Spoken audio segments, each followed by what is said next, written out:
In the shadows of pop culture, the psychopath is a bloodthirsty monster, a visible predator defined by violence.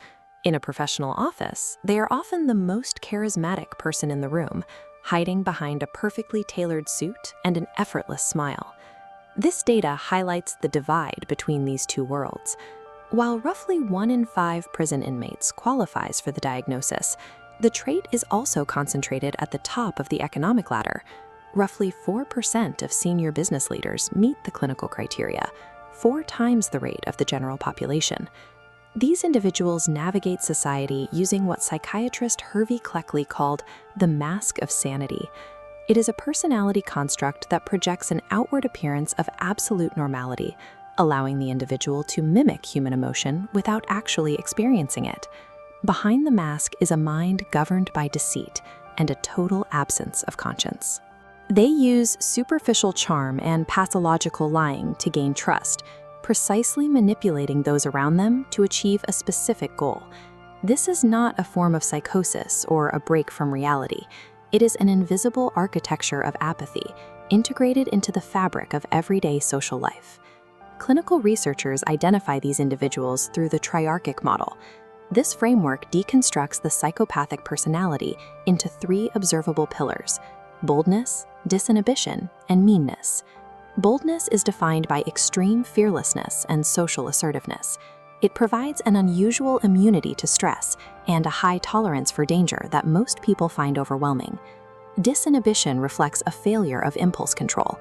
It drives a constant demand for immediate gratification and a chronic inability to restrain destructive or self-serving urges. Meanness involves a profound lack of empathy. It manifests as a disdain for close attachments and a calculated readiness to use cruelty or exploitation to gain power. These traits map onto physical abnormalities in the brain.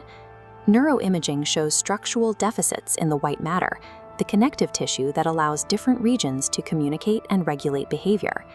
The critical link between the ventromedial prefrontal cortex, the center of moral reasoning, and the amygdala, the center for fear and emotion, appears severed or dysfunctional. Feedback from the emotional centers of the brain never reaches the regulatory centers.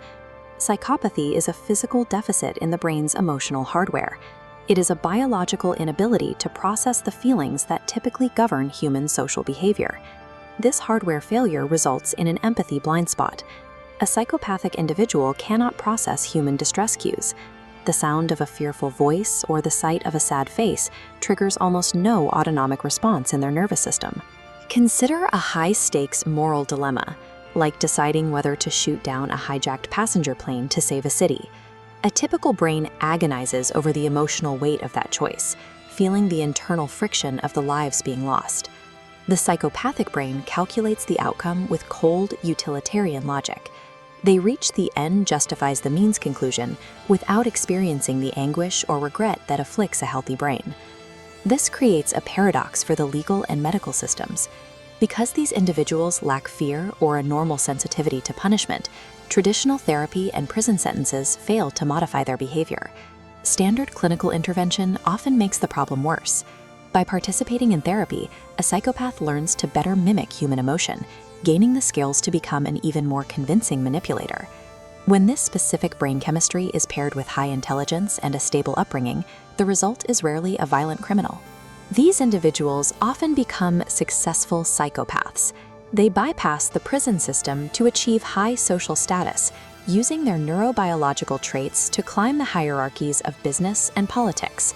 In a corporate environment, boldness is frequently mistaken for decisive leadership. Superficial charm is viewed as elite networking ability, letting the predator move through high-status circles unchallenged. Traits like meanness make ruthless opportunism and mass layoffs effortless. While normal employees burn out under abusive bosses or the weight of difficult ethical choices, the psychopathic executive thrives, unencumbered by the need for positive human connection. Experts often point to figures like media tycoon Robert Maxwell as the archetype for this behavior. His career was defined by the exact combination of charm, ruthlessness, and total disregard for the welfare of others that characterizes the successful psychopath. Modern corporate structures often select for and reward the same biological deficits that society condemns in violent offenders. Human morality relies on specific biological wiring. If those neural pathways for empathy never develop, the concept of a conscience remains a foreign language. The mask of sanity ensures that the most destructive people in our lives rarely appear dangerous. They are often personable, poised, and highly effective.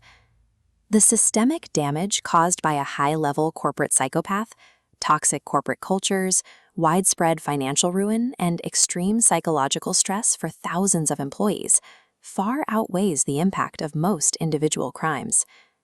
To protect ourselves, we must look past the myth of the monster in the shadows. The most dangerous opportunists are not hiding. They are standing in the boardroom, waiting for us to trust them.